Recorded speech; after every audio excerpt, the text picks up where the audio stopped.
ভালোবাসাবাসির মুহূর্ত শেষ করে প্রিয়তাকে ছেড়ে কম্পিউটারের মধ্য থেকে মাথা ও হাতা বের করে চিত হয়ে শুয়ে পড়ে সারাফ।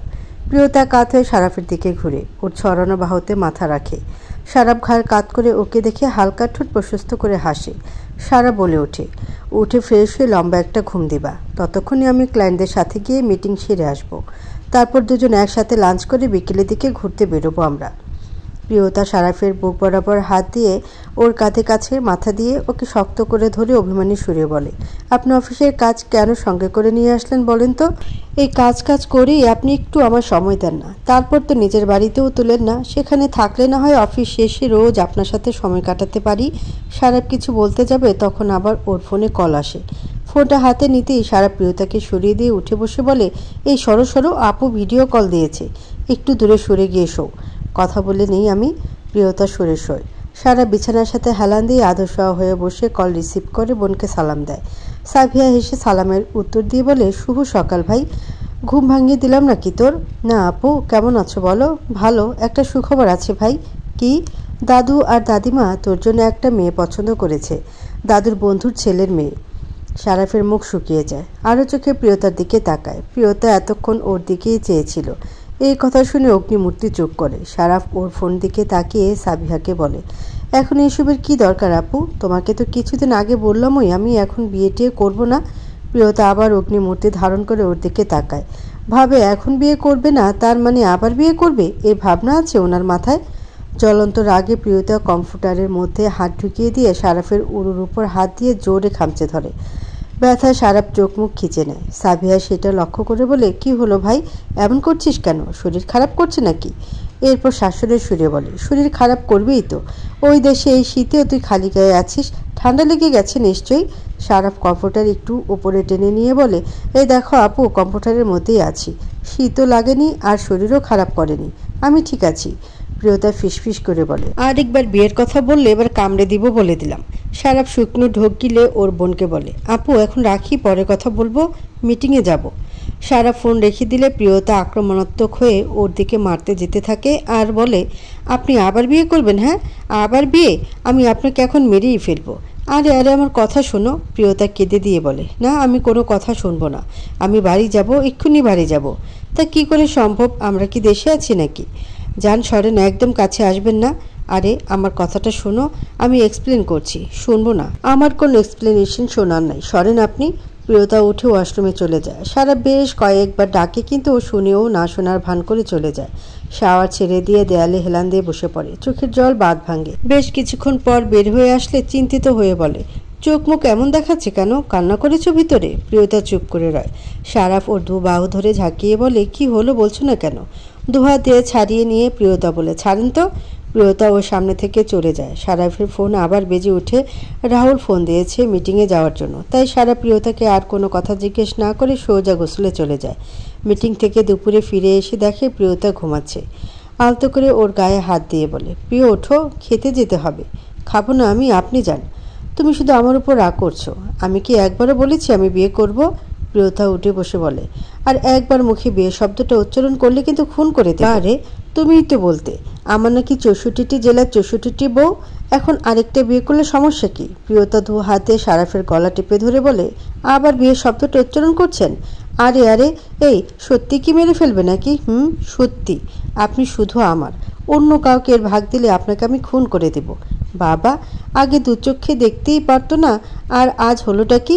এভাবে শাসাচ্ছে। সারা প্রিয়তাকে বুকে টেনে নেয়। প্রিয়তা সারাফের বুকে ফোপাতে থাকে। প্রিয়তার মাথায় হাত বুলাতে বুলাতে বলে, পাগলি, আমি তো কাউকে বিয়ে করছি না। তবে মনে মনে বলে, দাদু দাদিমার চাপে হয়তো আমায় বিয়ে করতে হতে পারে, কিন্তু সেটা আমি কি করে বলি তোমায় প্রিয়? জানি না এখান থেকে যাওয়ার পর কি হবে। আপু আবার কল দিয়েছিল, বলল দাদু দাদুমা সব কথা সেরে ফেলেছে, শুধু আমায় গেলে দেখতে নিয়ে যাবে আর কথা ফাইনাল করবে। এবার বিয়েটা করাই লাগবে নিশ্চয়ই, যেভাবে দাদু দাদিমা উঠে পড়ে লেগেছে। কিন্তু আমি অন্যজনকে কিভাবে বিয়ে করব? আমার সব মন প্রাণ দেহ সব প্রিয়তাকে দিয়ে দিয়েছি। ওদিকে দাদু দাদিমার কথাও ফেলতে পারবো না, কোনোদিন তাদের কথার অবাধ্য হইনি, আর কখনো হতেও পারবো না। যারা আমার জন্মদাতার থেকেও বেশি কিছু, তাদের অবাধ্যতা আমি কখনো হতে পারবো না। এসব ভেবে একটা দীর্ঘশ্বাস ফেলে সারাফ, কিন্তু প্রিয়তাকে কিছু বুঝতে দেয় না। 5 দিন ওরা অনেক জায়গায় ঘুরলো, অনেক শপিং করলো আর ভালোবাসা সে তো আছেই। এই কয়দিনে দুজন দুজনকে প্রচণ্ড ভালোবেসে ফেলেছে। কি ব্যাপার, এভাবে চোরের মতো লুকাচ্ছেন কেন? সারাপ নিজের সিটে মাথা নিচু করে নিজেকে লুকানোর চেষ্টা করতে করতে বলে, অমিত আঙ্কেল উঠেছে ফ্লাইটে, আমাকে দেখে ফেললেই সর্বনাশ। অমিত আঙ্কেলটা আবার কে? আরে আমাদের রিলেটিভ। ও, আপনার কাঁধে মাথা রেখে ঘুমাতে ইচ্ছে করছে। আগে তো নজর এড়াই, তারপর মাথা রেখো। এখন আপাতত চুপ করো, আমাকে লুকাতে দাও। আঙ্কেল সিট খুঁজে বসে পড়লে ঠিক হয়ে যাবে সব। প্রিয়তা মুখ ভার করে সোজা হয়ে বসে। সারাপ নিজেকে লুকিয়েও শেষ রক্ষা হলো না। অমিত আঙ্কেলের চোখে পড়ে যায়। সারাপকে দেখেই বলে উঠে, আরে সারাপ বেটা যে। জি আঙ্কেল, ভালো আছেন? হ্যাঁ হ্যাঁ ভালো। তা পাশে এইটাকে বোমা নাকি? না আঙ্কেল, আমি তো এখনো বিয়েই করিনি। আমি চিনিই না ওনাকে, জাস্ট পাশের সিটের কেউ। সারাফের ডাহা মিথ্যা কথা শুনে প্রিয়তা রাগে চোখে তাকায় ওর দিকে। সারাফ একটা শুকনো ঢোক গিলে। অমিত আঙ্কেল বলে ওঠে, যাক, যাত্রাটা তবে ভালোই হবে, পরিচিত কাউকে পেলাম। তারপর প্রিয়তার দিকে তাকিয়ে অমিত বলে, মা যদি কিছু মনে না করো, আমার সিটে গিয়ে তুমি বসো, আর আমাকে যদি আমার এই ছেলেটার পাশে তোমার সিটটা দিতে। প্রিয়তা সারাফের দিকে আবার তাকায়। ওর উপর রাগ দেখালো, কিন্তু অমিত আঙ্কেলকে তা বুঝতে দিল না। তারপর উঠে বলে, জি আপনি বসুন। সারাফ হাত মুঠো করে চোখ বন্ধ করে নেয়, কিছু বলতে পারে না। অমিত আঙ্কেল সারাফের পাশে বসে। প্রিয়তা গিয়ে অমিত আঙ্কেলের সিটে বসে। রাগে ফুঁসতেছে প্রিয়তা। নিজের স্বামীর পাশে বসে যেতেও পারল না। মনে মনে বলে, হায় রে পুরুষ মানুষ, নিজের স্বার্থে স্ত্রীকেও অপরিচিত ভাবতে দুবার ভাবে না। বাধাহীনভাবে কত বড় মিথ্যা বলে দিল ওনার আমি কেউ না, অপরিচিত। এতই যখন লুকোচুরি, কেন আমায় বিয়ে করতে গেলেন? আত্মীয় স্বজন কারো কাছে পরিচয় দিতে পারে না, আর সব মুখ বুঝে আমায় সহ্য করতে হচ্ছে। কেমন ভাগ্য আমার, শ্বশুরকুলের কারো কাছে নিজের পরিচয়টুকু লুকিয়ে রাখতে হয়। সারাফ অমিত আঙ্কেলের সাথে কথা বলছে, কিন্তু মনটা পড়ে আছে প্রিয়তার কাছে। চোলা চোখে বারবার প্রিয়তার দিকে তাকাচ্ছে, কিন্তু প্রিয়তা আর একবারও তাকালো না ওর দিকে। সারাফ বুঝতে পারে ভালোই রাগ হয়েছে প্রিয়তার। পুরো জার্নি দুজন আলাদা জায়গায়। ইভেন এয়ারপোর্টে নেমেও দুজন আলাদা আলাদা বেডিং চেকিং করে। আলাদা আলাদাভাবে এয়ারপোর্ট থেকে বেরিয়েছি। দুজন এমন ভাব নিয়েছে যে কেউ কাউকে চিনেই না। এমনটাই তো হওয়ারই কথা। বিয়ের আগে থেকেই এই চুক্তিতে চুক্তিবদ্ধ দুজন। অটোর মধ্যে যেতে প্রিয়তা নিজেকে আর ধরে রাখতে পারল না কোনোভাবেই। কপল বেয়ে নোনা জল গড়িয়ে পড়ল। বারবার নিজের কান্না আটকাতে চাচ্ছে, কিন্তু বেহায়া অশ্রু ঝরেই যাচ্ছে। এয়ারপোর্ট থেকে সারা ফেরি প্রিয়তাকে বাড়ি পৌঁছে দেওয়ার কথা ছিল, কিন্তু অমিত আঙ্কেলের সাথে ও বেরিয়ে গেল, নিজের গাড়িতে গিয়ে বসলো। আর প্রিয়তা একটা অটো ধরে নিজের বাড়ির দিকে রওনা দিল। বাড়ি পৌঁছতেই মা বোনেরা গিয়ে ধরলো। কেমন কাটলো, কেমন ঘুরলো, কত মজা করেছে, সব একে একে জিজ্ঞেস করছে। এসব রসিয়ে কষিয়ে বলার অবস্থাতে নেই প্রিয়তা। তবুও ছোট করে একে একে সবার প্রশ্নের উত্তর দিচ্ছে। সবার সব কথার উত্তর দিয়ে নিজের রুমে আসে। রাগ নয়, বড্ড অভিমান হলো সারাফের উপর। সময় এভাবে চলছে। হানিমুন থেকে ফিরে এসে কাজের চাপে সারা প্রিয়তার সাথে কথা বলতে পারেনি। একবার আসতেও পারেনি ওদের বাড়িতে। অভিমানে প্রিয়তাও নিজে কল দেয়নি। দেশের বাইরে যাওয়ার কারণে ভার্সিটিতে যাওয়া হয়নি, তাই সকাল সকাল রেডি হয়ে বাড়ির সামনে এসে দাঁড়ায়ও। হঠাৎই একটা বাইক এসে সামনে দাঁড়ায়। প্রিয়তা একটু ভরকে যায়। হেলমেট খুলতে প্রিয়তার মুখে হাসি ফুটে ওঠে। সহসা বলে ওঠে, তুমি? শিশিরও ঠোঁটে হাসি নিয়ে বলে, আমিও তো সেইটাই বলছি, তুমি এখানে? আরে আমার বাড়ির সামনে, আমি থাকবো না তো কোথায় থাকবো? শিশির বাড়ি থেকে চোখ বুলিয়ে বলে, এটা তোমাদের বাড়ি? হ্যাঁ। আরে এই এলাকায় তোমাদের বাড়ি জানতে হবে না তো? তুমি এদিকে যে? ভাইয়া একটা কাজে পাঠিয়েছিল এদিকে, তাই এসেছিলাম। এসে তো ভালোই হলো, তোমার বাড়ি চিনে গেলাম। ভার্সিটিতে যাচ্ছ? ওকে ওঠো, আমিও ভার্সিটিতে যাব। প্রিয়তা কোনো জড়তা ছাড়াই ওর বাইকে উঠে বসে। যেতে যেতে শিশির বলে, তা তোমার বেড়ানো কেমন হলো? ঘুরতে গিয়ে তো একবারও খোঁজখবর নিলে না, একেবারে গুপ্ত হয়ে গিয়েছিলে যে। ভালো, শুধু ভালো? পুরো পরিবার গিয়েছিলে ঘুরতে? হ্যাঁ, এই কয়দিন অনেক মিস করেছি তোমায়। নীলিমা তো সারাদিন শুধু তোমার নাম জপতেছিল, তাই নাকি? হ্যাঁ, তুমি আমাদের মিস করনি? আমার। শিশিরের কথাটার উত্তর ঘোরাতে প্রিয়তা বলে ওঠে, বাইক আসতে চালাও, ভয় করছে আমার। ও, ভয় পাচ্ছ তুমি? বেশ কয়দিন পর প্রিয়তাকে দেখে দৌড়ে আসে নীলিমা। শিশিরের বাইক থেকে নামতে নীলিমা ওকে জড়ায় ধরে। শিশির বলে ওঠে, খালি ওরে জড়ায় ধরলে কেন, আমায়ও ধরো। নীলিমা ওর বাহুতে একটা চাটি মেরে বলে, তুমি আগে মেয়ে হও, তারপর হাক করব। শিশির বলে ওঠে, কি? আমি কিভাবে মেয়ে হব? হ্যাঁ, জীবনে মেয়ে হতেও পারবে না, তাই হাগও পাবে না। হ্যাঁ হ্যাঁ, যাও, আমার বউয়ের থেকে হাগ নেব, নে যাও। বলেই প্রিয়তার দিকে তাকায়। আর এদিকে নীলিমা লাজুক ভঙ্গিতে শিশিরের দিকে তাকায়। শিশির বলে ওঠে, ও শোনো, আমার ভাইয়া এঙ্গেজমেন্টের ডেট ফিক্সড হয়েছে, তোমরা দুজন কিন্তু অবশ্যই আসবে। প্রিয়তা বলে, অবশেষে তোমার ভাইয়ের বিয়ে ঠিক হলো? তোমরা দুজন কিন্তু অবশ্যই অবশ্যই আসবে। দুজনেই একসাথে বলে ওঠে, অবশ্যই যাব। আর 15 দিন পর হোটেল ব্লুসিতে সন্ধ্যা 6টায়। নীলিমা বলে ওঠে, হোটেল ব্লুসলি? সে তো শহরের 1 নম্বর সেরা হোটেল। বাবা, তোমরা এত বড় লোক, ওই হোটেলে তোমাদের অনুষ্ঠান? খুব বড় পার্টি? আমার ভাইয়ের এঙ্গেজমেন্ট বলে কথা। বড় পার্টি তো হবেই, তোমাদের জন্য কিন্তু অপেক্ষায় থাকবো। 15 দিন ধরে অপেক্ষা করবে নাকি? বলে নীলিমা হেসে দেয়। তোমরা বললে তাই করব। প্রিয়তা বলে, তা 1 মাস পর ডেট ফিক্সড হলো কেন? হবু ভাবির এক্সাম চলছি তো তাই। এক্সাম শেষ হলে এঙ্গেজমেন্ট। ও আচ্ছা। প্রিয়তা স্থির হয়ে দাঁড়িয়ে মনে মনে বলছে, আমার সামনে আমার স্বামী অসুস্থ হয়ে পড়েছে, অথচ আমি তাকে কিছুই করতে পারছি না। অতি আপনজন হওয়া সত্ত্বেও যারা তার কেউ না তারা তাকে হেল্প করছে, আর আমাকে দাঁড়িয়ে দাঁড়িয়ে দেখতে হচ্ছে। ক্লায়েন্টদের সাথে লাঞ্চ মিটিংয়ের সময় হঠাৎই রেস্টুরেন্টে সারাপ অসুস্থ হয়ে পড়লে সবাই ছুটে আসে। প্রিয়তা শুনে তো অস্থির হয়ে ছুটে আসে। কাকতালীয়ভাবে প্রিয়তাও ওই রেস্টুরেন্টে যায় খাবার পার্সেল আনতে, কারণ ভার্সিটি থেকে ফেরার সময় 2 বোন বলেছিল বিরিয়ানি খাবে, তাই ও রেস্টুরেন্ট থেকে বিরিয়ানি কিনে নিয়ে যাবে। সেই জন্যই ও রেস্টুরেন্টে আসা। রেস্টুরেন্টে ঢুকেই প্রথমে চোখ পড়ে কর্নারের এক টেবিলে সারাফের দিকে। ক্লায়েন্টদের সাথে লাঞ্চ করছি। ঘুরে আসার পর আজই প্রথম দেখা হলো। প্রিয়তা ও সারাফের দুজনেরই চোখে চোখে হয়ে যায়। প্রিয়তা চোখ নামিয়ে নিয়ে যা করতে এসেছে সেই দিকে মন দেয় আর সারাফোর কাজে। অসুস্থতার মধ্যে সারাফ ইশারা করে প্রিয়তাকে কাছে আসতে নিষেধ করে, কারণ এখানে অনেক লোক আছে ও তার ক্লায়েন্টরা আছে। প্রিয়তার এভাবে আশাকে সকলে অন্য চোখে দেখবে। কেউ তো জানে না প্রিয়তা তার স্ত্রী, যার জন্য প্রিয়তা চাইলেও সারাফের কাছে যেতে পারছে না, ছুতেও পারছে না। উদ্বিগ্ন চিন্তিত চাহনিতে শুধু চেয়ে চেয়ে দেখছে। সারাফকে রাহুল গাড়িতে বসিয়ে দিয়ে দ্রুত হাসপাতালে নিয়ে গেল। সবাই যে যার মতো চলে গেল, আর প্রিয়তা উদ্ভ্রান্তের মতো গিয়ে সিএনজিতে উঠল। চোখের জল আবার বাঁধ মানল না। বাঁধ ভাঙা ঢেউয়ের মতো উস্তে চোখের জল উস্ত্রিয়ে পড়ল। সারাটা রাস্তা একভাবে চোখের জল ফেলতে ফেলতে এসেছে। কি অধিকার আছে আমার? কোন অধিকারটা আমায় দিয়েছেন বলুন? আমার সামনে আপনি অসুস্থ হয়ে পড়লেন, আমি আপনাকে স্পর্শটুকু করতে পারলাম না। দূরে দাঁড়িয়ে চেয়ে চেয়ে দেখলাম স্বামীর অসুস্থতায় স্ত্রী এগিয়ে আসে আগে, আর আমি কতটা হতভাগিনী স্ত্রী দূরে দাঁড়িয়ে চেয়ে চেয়ে দেখতে হলো। নিজের স্বামী তাকে ইশারা দিয়ে নিষেধ করে তাকে না ধরতে। বোঝার চেষ্টা করো প্রিয়, ওখানে অনেক লোক ছিল, সবার সামনে তুমি আমার কাছে ছুটে আসলে সকলের সন্দেহ হতো। আমার স্বামী অসুস্থ, আমি যাব না তো কে যাবে? অথচ আমি কাছেই যেতে পারলাম না। এটা কতটা যন্ত্রণাদায়ক তা আপনি কি করে বুঝবেন? কতটা টেনশন হচ্ছিল একবার ভেবেছেন কি আপনি? সারাপ শীতল গলায় বলে, খুব টেনশন হচ্ছিল কি? আচ্ছা, আমি সরি। প্রিয়তা ঝাঁঝালো সুরে বলে, কিসের সরি? কোনো সরি না। আমার অধিকার যেটুকু সে সীমানার মধ্যে রেখেছেন আমায়। এর বাড়ি কি কিছু করার আছে আমার? আমাদের অধিকার শুধু আমার বাড়ি আর আমার রুমের 4 দেয়ালের মধ্যে। এর বাইরে বাইরের জগতে আমি আপনার কেউ না, আপনিও আমার কেউ না। কেউ কোনো বিপদে পড়লে কেউ কারোর কাছে এগিয়ে যেতে পারি না। সেই দিনও তো রাতে আপনি আমায় রাস্তায় একা দেখিয়েও ফেলে রেখে চলে গেলেন। আজ আপনি অসুস্থ হয়ে পড়লেন, আমি কাছেও যেতে পারিনি। আবারও শীতল কণ্ঠে সারাপ বলে, ইটস ওকে প্রিয়তা, আমি ঠিক আছি। আর সেদিন রাতে তোমারও তো কোনো ক্ষতি হয়নি, তাই না? আমি চলে গেলেও গাড়ি তো আমি ঠিকই পাঠিয়ে দিয়েছিলাম তোমায় নিতে, তাই না?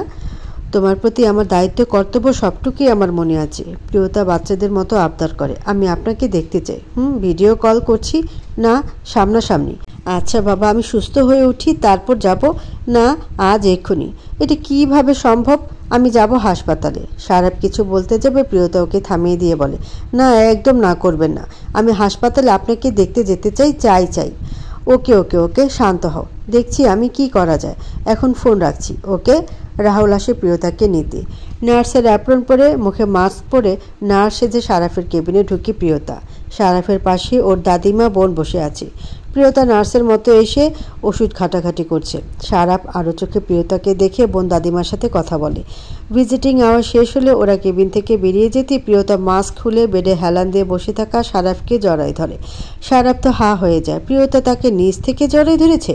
দোবাহু দিয়ে সে নিজেও প্রিয়তাকে বুকের সাথে জড়িয়ে নেয়, ললাটে ওষ্ঠ ছুঁয়ে দেয়, আদরে সুরে বলে, টেনশন কমেছে? প্রিয়তা সারাপকে ছেড়ে দিয়ে মাথা তুলে তাকিয়ে মাথা ঝাঁকিয়ে হ্যাঁ সম্বোধন করে। সারাপ এক হাতে প্রিয়তার গাল ছুঁয়ে বলে, এতটা অস্থির হলে চলে? কিচ্ছু হয়নি আমার, শুধু প্রেশারটা একটু ফল করেছিল, তাই ওইভাবে অসুস্থ হয়ে পড়েছিলাম। প্রিয়তাও বাচ্চাদের মতো করে বলে, দিন রাত কাজ করলে তো প্রেশার ফল করবেই। কাজের চাপে ঠিকমতো খাওয়া দাওয়া করেন না, হবে নয়তো অসুস্থ। মরে গেলেন না কেন তাহলে? কাজের চাপ কম হতো। সারাফ আলতো হেসে বলে, তাহলে বলছো মরে গেলে ভালো হতো? অভিমান করে প্রিয়তা বলে, হ্যাঁ, এই সামান্য অসুস্থ হয়েছি বলে এত টেনশন করছো। রিক্সা নিয়ে দেখতে এসেছো, কেঁদে কেটে চেহারার বেহাল দশা করেছ। এক রাতের মধ্যে চোখের নিচে ডার্ক সার্কেল হয়ে গেছে। কতটা ভালোবাসো আমায় সেটা তো দেখতেই পাচ্ছি। মরে গেলে বুঝি তুমি খুব সুখী হতে? মোটেও ভালোবাসি না আমি আপনাকে। বড় শ্বাস টেনে সারাপ বলে, সেটাই দেখছি। ভালোবাসলে আবার আরেকবার জড়িয়ে ধরতে। বুকের মধ্যে চিনচিন ব্যথা হচ্ছে, তাহলে সে ব্যথাটা কমে যেত। প্রিয়তা কোনো কিছু না ভেবে আবার সারাপকে জড়িয়ে ধরে। সারাপ হেসে বলে, আহ শান্তি, কত শান্তি, বুকের ব্যথাটাও কমে গেছে। রাহুল কেবিনে ঢুকে প্রিয়তা দ্রুত সারাপকে ছেড়ে দিয়ে দাঁড়িয়ে পড়ে। সারাপ মুখে বিরক্তি নিয়ে রাহুলকে বলে, আসার আর সময় পেলে না? রাহুল বলে ওঠে, সরি বস, আপনার আব্বু আম্মু দেশে চলে এসেছে। এয়ারপোর্ট থেকে সোজা ওনারা হাসপাতালে এসেছে, তাই আমি আপনাকে জানাতে আসলাম। তা না হলে কেবিনে ঢুকে যদি এইসব দেখতো তাহলে। হয়েছে হয়েছে, তুমি তাহলে প্রিয়কে ওর বাসায় পৌঁছে দিয়ে আসো। জি বস। রাহুলের কথা শেষ হতে না হতে সারাফের বাবা মা কেবিনে ঢুকে পড়ে। প্রিয়তার সঙ্গে সঙ্গে মাস্ক পরে নেয়। সারাফের বাবা শরীফ তালুকদার উদ্বিগ্ন হয়ে ছেলেকে বলে, কি হয়েছিল সারাফ, তুমি এখন ঠিক আছো তো? সারাফের মা মনিকা তালুকদার বলে, বেটা তুমি কেমন আছো এখন? জি আন্টি ভালো আছে। মাকে আন্টি বলা দেখে প্রিয়তা অবাক হয়ে তাকায় ওদের দিকে। হঠাৎই শরীফ তালুকদার প্রিয়তাকে বলে ওঠে, নার্স, আমার ছেলের অবস্থা এখন কেমন? প্রিয়তা একটু ভরকে গিয়ে বলে, জি আঙ্কেল এখন ঠিক আছে, ডাক্তার একটু পরেই আসবে, আপনারা ওনার সাথে কথা বলে নিয়েন, আমি আসছি। সারাপ রাহুলকে ইশারা করে বলে ওকে পৌঁছে দিতে। প্রিয়তা বেরিয়ে গেলে রাহুলও ওর পিছে পিছে বেরিয়ে যায়। গাড়ির মধ্যে যেতে যেতে প্রিয়তা বারবার একই কথা ভাবছে, সারাপ কেন তার মাকে আন্টি বলে ডাকলো। ড্রাইভ করতে করতে রাহুল প্রিয়তাকে ভাবতে দেখে বলে, চিন্তা করেন না ভাবি, সারাপ ঠিক আছে। প্রিয়তা রাহুলের দিকে তাকিয়ে বলে, আচ্ছা রাহুল ভাইয়া, সারাফ ওর মাকে আন্টি বলে ডাকলো কেন? সে অনেক কথা সারাফের থেকে শুনে নিয়েন এক সময়। না প্লিজ আপনি বলুন, আসলে উনি সারাফের আসল মা না সৎ মা। তাহলে সারাফের আসল মা কোথায়? মারা গেছে। ও, কিভাবে মারা গেছেন উনি? রাহুল প্রিয়তার দিকে তাকিয়ে বলে, ভাবি এগুলো আমি না বলি, সারাফের থেকে জেনে নিন।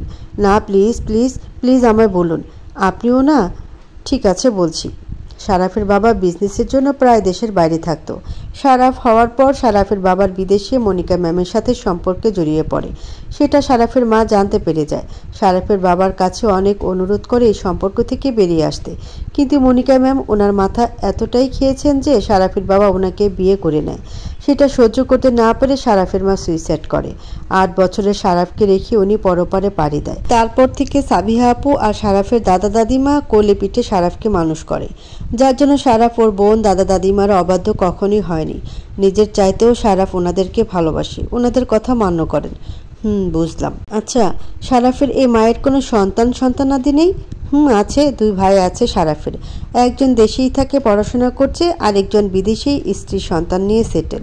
যে ভাইটা দেশে থাকে তার দেশের প্রতি দাদা দাদুর প্রতি খুব টান, তাই ও বিদেশ থাকতে চায়নি, দেশে সারাফদের সাথেই থাকে।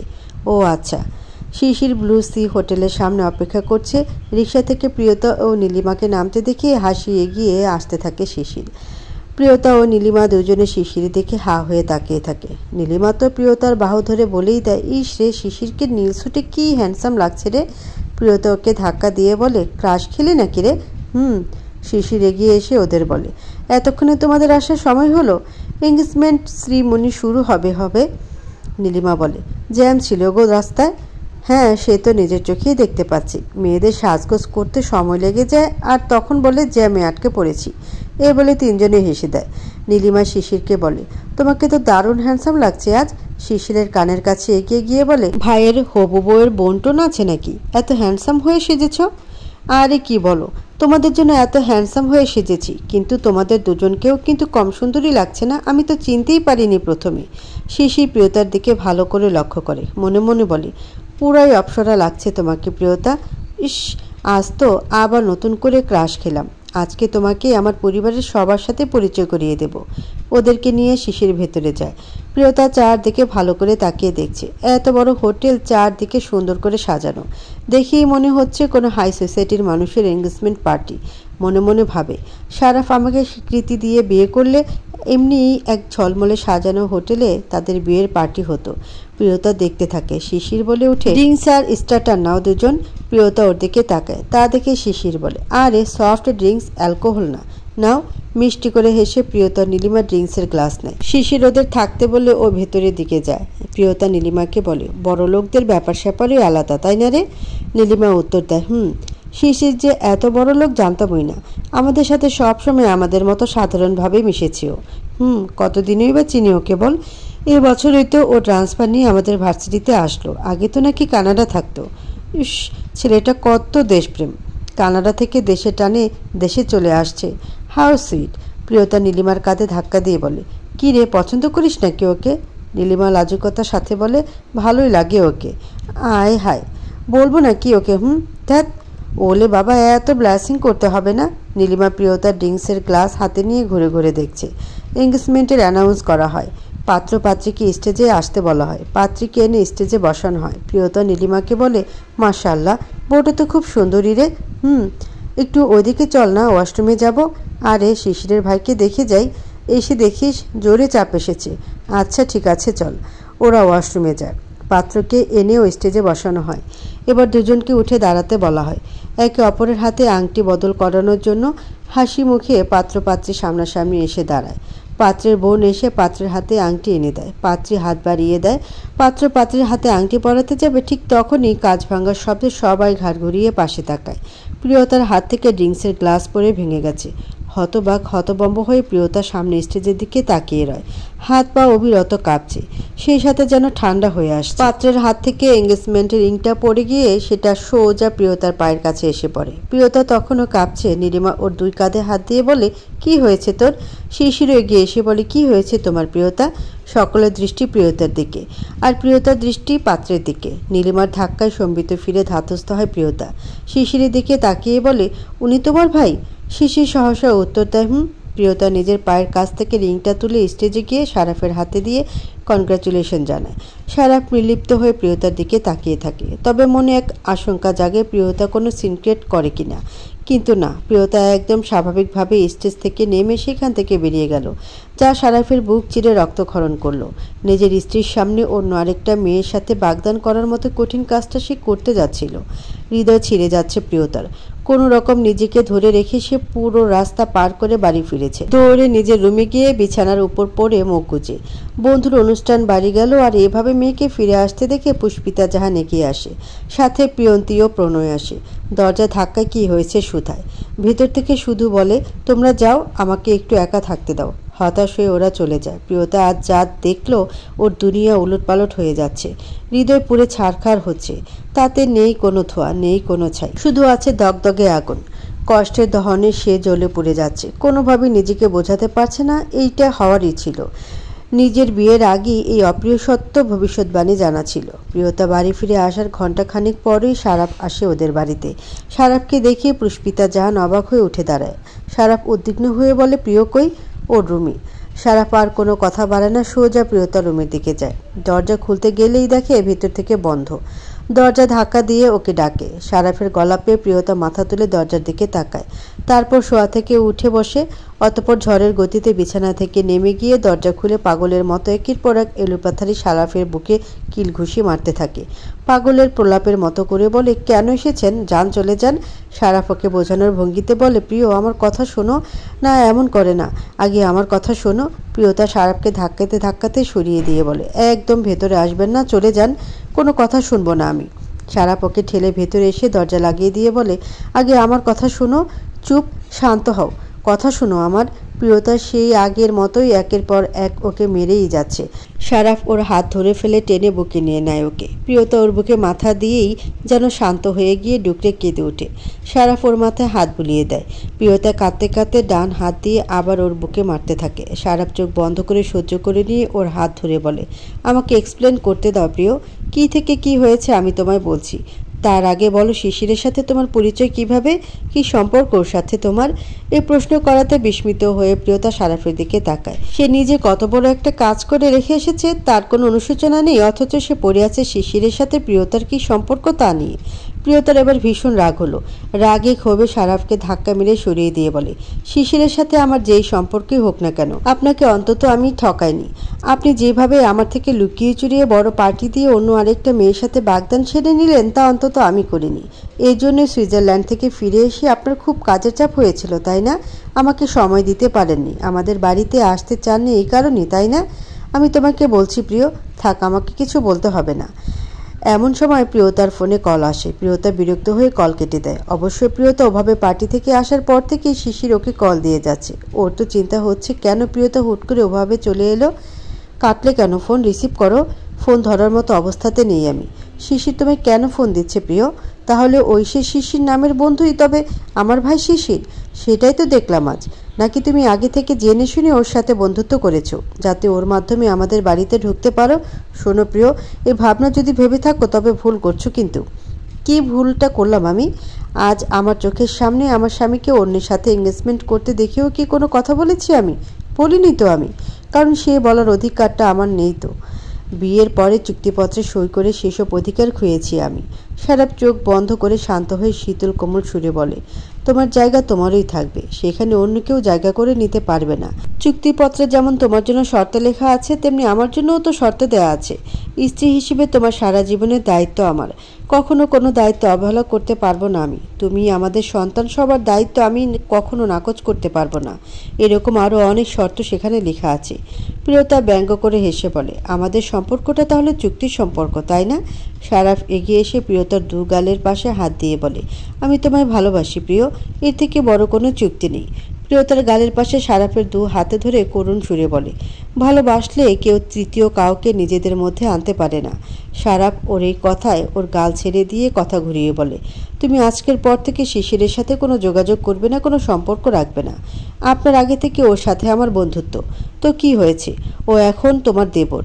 আমি চাই না আমার পরিবারের কারোর সাথে তোমার কোনো প্রকার সম্পর্ক থাকুক।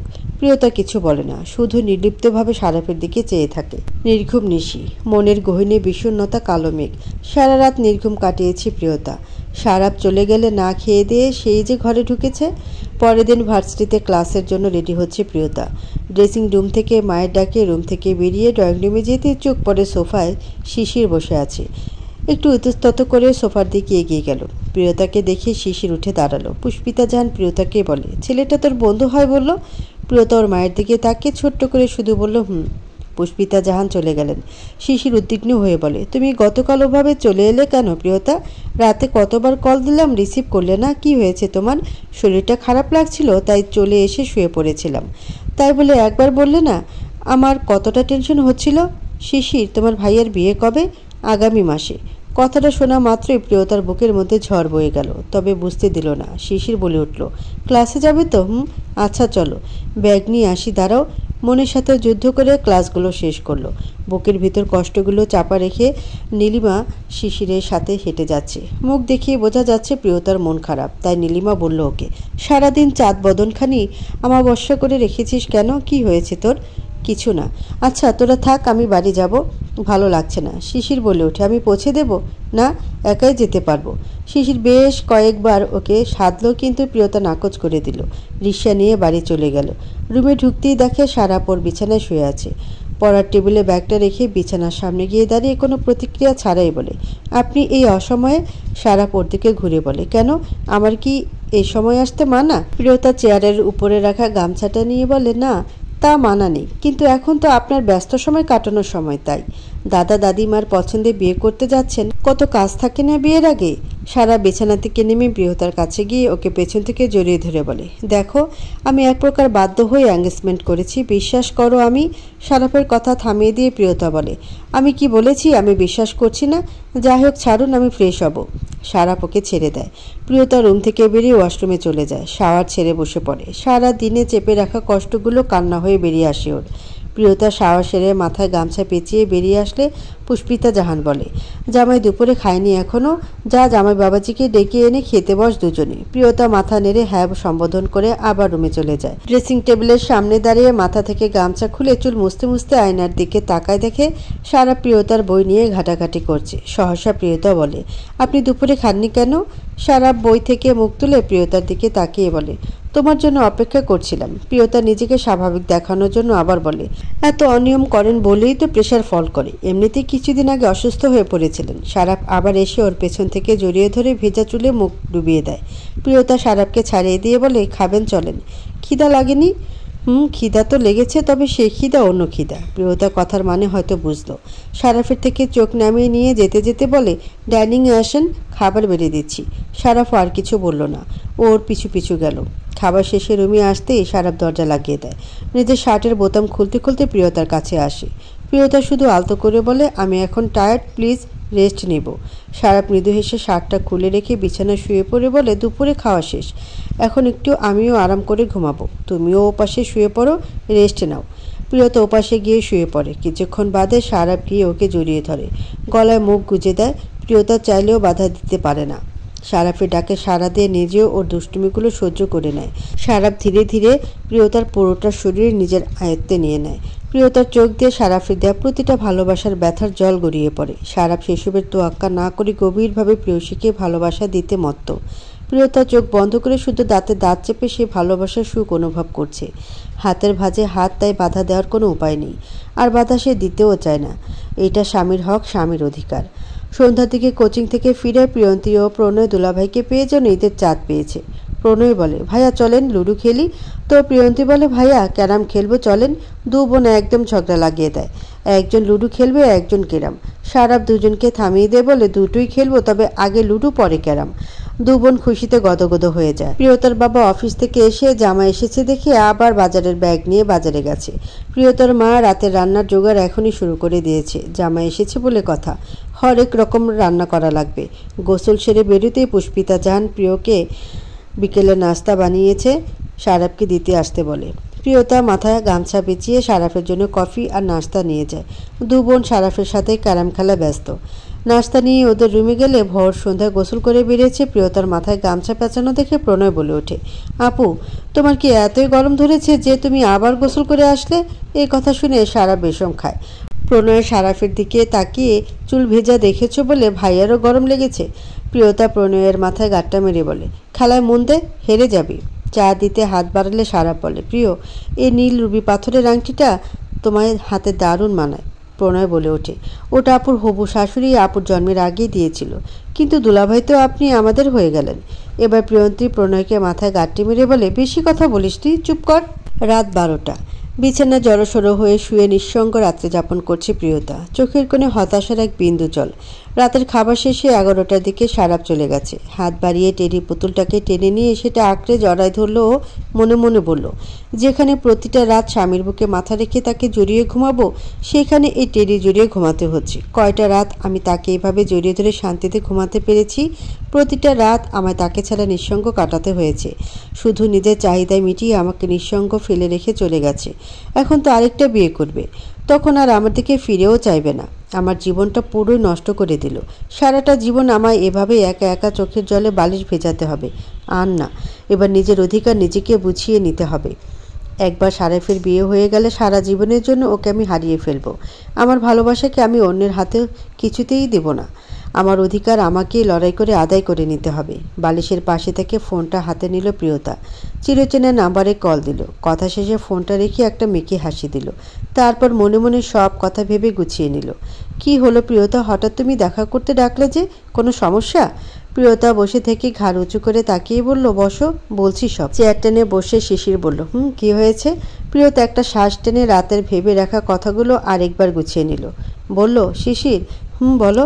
প্রিয়তা দুঃখী দুঃখী চাহনিতে বলে, আসলে শিশির, আমার মনে হয় আর পড়াশোনাটা কন্টিনিউ করা হবে না, আর বোধহয় তোমাদের সাথে দেখাও হবে না কখনো, তাই শেষবারের মতো তোমার সাথে দেখা করার জন্য ডাকলাম। শিশির চিন্তিত হয়ে বলে, কেন, কি হয়েছে? তোমার কি বিয়ে ঠিক হয়েছে?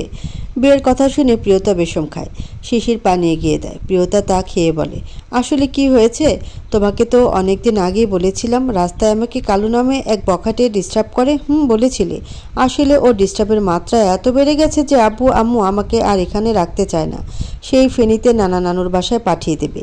ফেনীতে চলে গেলে তো আমি আর ক্লাস করতে পারবো না। আমার পড়াশোনা এখানেই সমাপ্তি হয়ে যাবে। কি বলো? একটা বখাটের ভয়ে তুমি নিজের জন্মস্থান ছেড়ে পালাবে? ওর নামে পুলিশে কমপ্লেন করো। না না, তা সম্ভব না। ওর খুব পাওয়ার।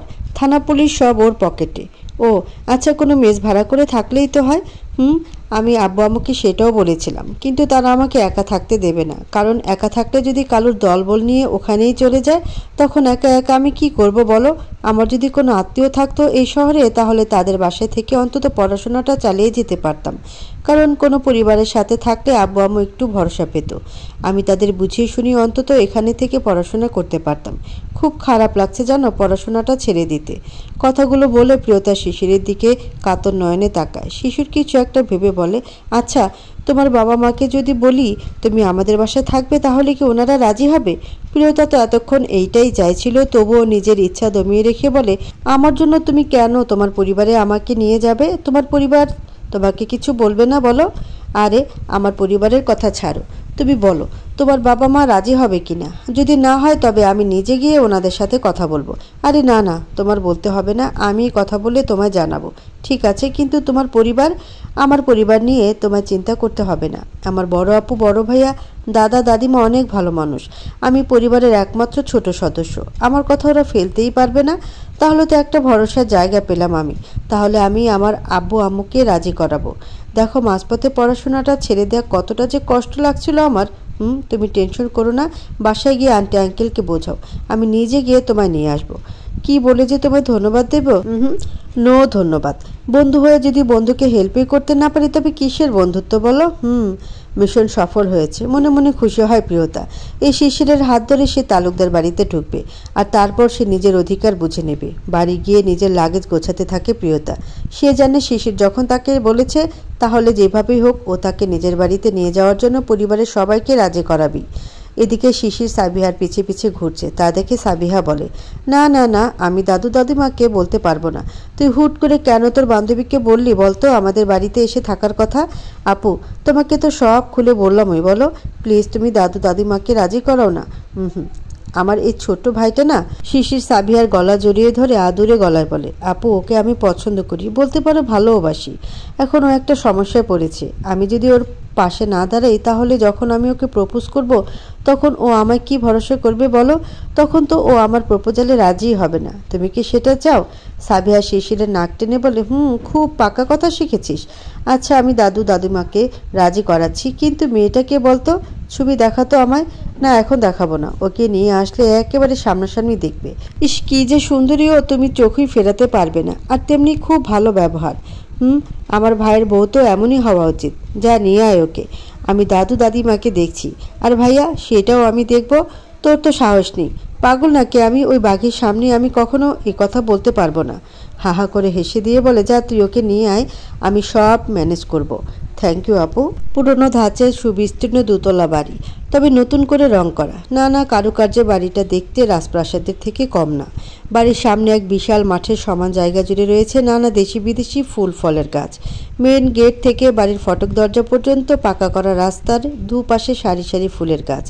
সেই রাজপ্রাসাদ সম বাড়ির সামনে দাঁড়িয়ে প্রিয়তা মাথা উঁচু করে দু চোখ ভরে মুগ্ধ হয়ে দেখছে। মনে মনে বলছে, আমার শ্বশুর বাড়ি?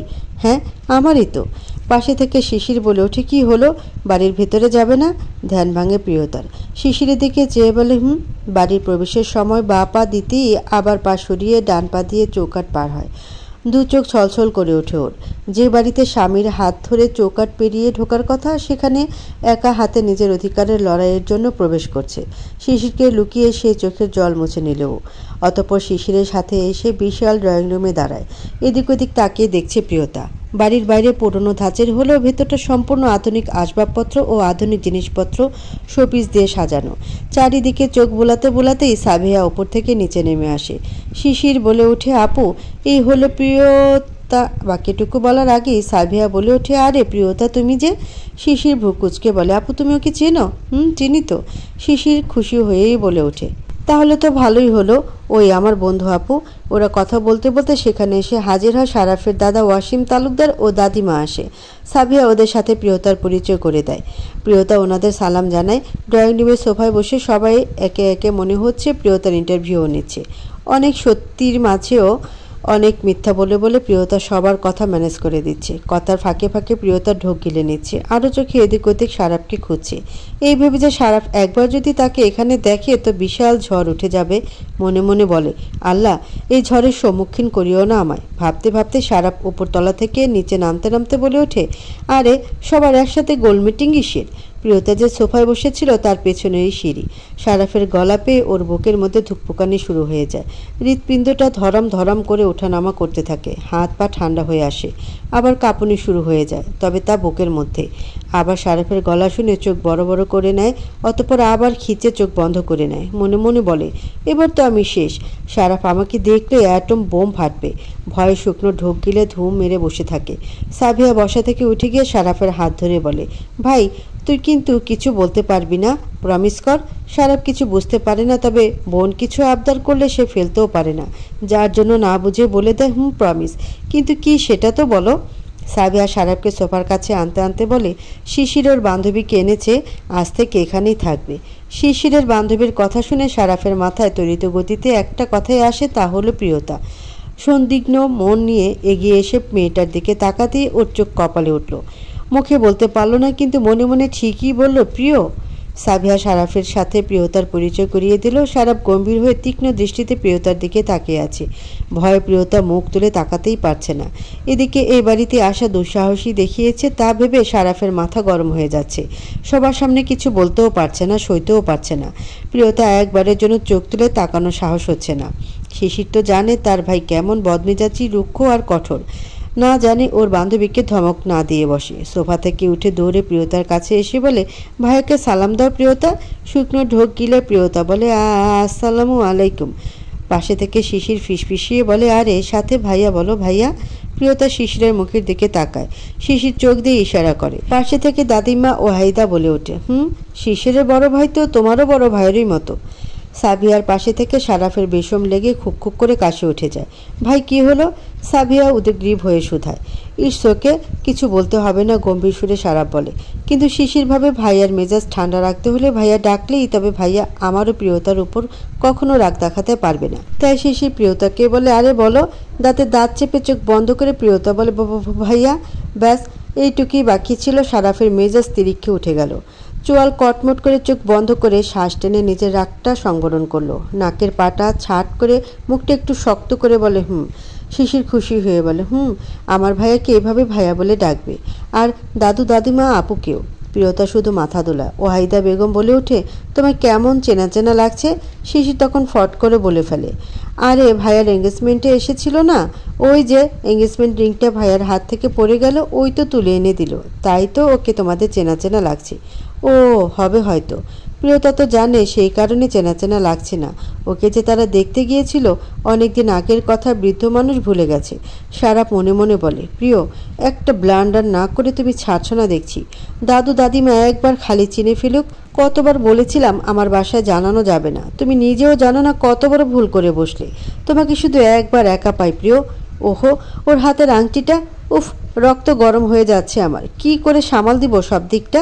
সাবিয়া শিশিরকে বলে প্রিয়তাকে গেস্ট রুমে নিয়ে যেতে। শিশিরের সাথে প্রিয়তা যেতে নিলেই সারাফের দিকে একবার চায়।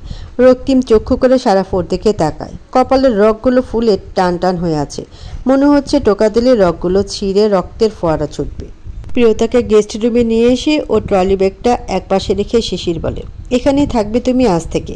আর হ্যাঁ শোনো, তুমি আমার ভাইয়া, আপু, দাদু, দাদিমা সবাইকে বেশি বেশি করে ডাক, তাহলে দেখো ওরা তোমাকে দুদিনই আপন করে নেবে। মাথা চুলকে শিশির লাজুক ভঙ্গিতে বলে, এতে তো লাভ, তাই না? আর হ্যাঁ, ভাই একটু বেশি গম্ভীর, বদমেজাজি আর রকচটা। তোমাকে এখানে এনেছি সেটা বাকি সবাই জানলেও ভাইয়া জানতো না। তুমি প্লিজ ভাইয়াকে একটু বেশি বেশি ভাইয়া ভাইয়া বলে ডেকো, তাহলে আমার ভাইয়া যদি একটু সদয় হয়। শিশিরের কথা শুনে এবার প্রিয়তার বেশম লেগে যায়। কাশতে কাশতে মুখটা চেপে ধরেও। শিশির উদ্ব্যস্ত হয়ে পড়ে। দৌড়ে ডাইনিংয়ে যায় পানি নিতে। সাবিহা সুধায় কি হয়েছে? শিশির বলে প্রিয়তার বেশম লেগেছে। বলেই পানি নিয়ে আবার গেস্ট রুমে দৌড় দেয়। সারাফ দাঁতের দাঁত পিষে হাতের মুঠো শক্ত করে। শিশির রুম থেকে বেরিয়ে গেলে প্রিয়তা বিছানার উপর গিয়ে বসে বুকে হাত দিয়ে জোরে একটা শ্বাস টেনে বিড়বিড় করে বলে, জানটা এখনই বেরিয়ে যাচ্ছিল। সারাফের ভয়ঙ্কর চোখ দুটো দেখে আমি হয়তো ওখানেই মরে যেতাম। এটা যদি ওনার বাড়ি না হতো করতো তবে মনে হয় আমাকে কাঁচা চিবিয়ে খেত। কাঁদো কাঁদো ভাবে প্রিয়তা বলে। বাঘের ঘোয়ায় ঢুকেছি, ভয় তো পেতেই হবে, ভুলেও একবারও ওনার সামনে যাওয়া যাবে না, না তাহলে আমার কপালে শনি আছে। ও বাবা গো, কি ওই চোখের চাহনি, আমি ভয়ে মরেই যাব। আগে ভয়ঙ্করী চোখ দেখলে আমি ভুলেও এবারে আসতাম না। মোনাজাত করার মতো করে দুহাত তুলে বলে প্রিয়তা, আল্লাহ রক্ষা করো আমায়, ওনার সামনে যেন আর না পড়ি। তখনই খাবার ট্রে নিয়ে ভেতরে ঢুকে সাবিহা মিষ্টি করে হেসে বলে, দুপুরে তো সকলের খাবার খাওয়া হয়ে গেছে, তুমি এখন আসলে তাই তোমার খাবারটা রুমেই নিয়ে আসলাম। রাতে থেকে আমাদের সাথে ডাইনিংয়ে একসাথেই খাবে। বেডসাইড টেবিলে খাবারটা রেখে প্রিয়তার পাশে বসে সাবিহা বলে, আচ্ছা তুমি একদিন বলেছিলে তোমার বিয়ে হয়ে গেছে। প্রিয়তা তো এবার গেছে, মনে মনে বলে, ধরা খেয়ে গেলাম এখানে, এখন কি হবে? আমতা আমতা করে প্রিয়তা বলে, আসলে বিয়ে হয়ে গেছে মানে বিয়ে ঠিক হয়ে গিয়েছিল, পরে আর হয়নি, তাই ওই কথা বলেছিলাম আপনাকে। বলে প্রিয়তা মনে মনে বলে, এই কথা যদি সারাপ শুনে তো আমায় খুন করে দিবে। সাবিয়া হেসে বলে, ও এই জন্যই বলেছিলে শ্বশুর বাড়ি যাওনি, বাপের বাড়িই থাকো? জি হ্যাঁ। সাবিয়া মনে মনে বলে, যাক তবে শেষমেশ আমার ভাইয়ের বউই হবে। সারাফের বউ হয়নি তো কি হয়েছে, শিশির ওকে পছন্দ করে, শিশিরের বউ হবে। প্রিয়তা সাবিয়ার মুখের দিকে তাকিয়ে মনে মনে বলে, বিয়ে হয়নি মিথ্যাটা বলার জন্য দুঃখিত আমি আপু, আপনারই তো ভাইয়ের বউ আমি। রাতে খাবারের জন্য শিশির এসে প্রিয়তাকে ডেকে নিয়ে আসছে। ডাইনিং চেয়ারে বসে ইগলের মতো তীক্ষ্ণ দৃষ্টিতে প্রিয়তার দিকে তাকায়। প্রিয়তা একবার সারাফের দিকে তাকিয়ে চোখ নামিয়ে নেয়। ওই দৃষ্টি দেখে ওর জানের পানি যেন শুকিয়ে যাওয়ার উপক্রম। শিশির এসে ওর বরাদ্দকৃত চেয়ারে বসে পড়ে। এখন একটা চেয়ার পড়ে আছে, তা সারাফের বাম পাশের চেয়ার। প্রিয়তা তা দেখে শটাং দাঁড়িয়ে পড়ে। সাবিয়া হেসে বলে, দাঁড়িয়ে আছো কেন? কাচুমাচু হয়ে গিয়ে প্রিয়তা সারাফের পাশে বসে। অমনি সারাফ ডাইনিংয়ের নিচ থেকে প্রিয়তার ডান হাত খপ করে ধরে ফেলে। প্রিয়তার চোখ চড়ক গাছায়। কি করতে চায় সারাফ ভেবে পায় না প্রিয়তা। প্রিয়তা সারাফের থেকে হাতটা ছাড়িয়ে নেওয়ার জন্য ছটফট করতে থাকে, কিন্তু সারাফ প্রিয়তার হাতে সোজা আঙ্গুলে চলে যায়। নীল রুবি পাথরের আংটিটা ধরে কোনো মতে টেনে টেনে বের করার চেষ্টা করে। প্রিয়তা হাত ছাড়ানোর জন্য ছটফট করছে আর মনে মনে বলে, আমার উপর রাগ আমার আংটির উপর তুলছে নাকি? কেন খুলতে চাইছে এটা? আমার আঙ্গুলে লাগছে সেটা কি বুঝতেছে না? দুজনের হাতাহাতিতে আংটিটা খুলে নেয় সারাফ, অতঃপর নিজের পকেটে পুরে দেয় ও সেটা।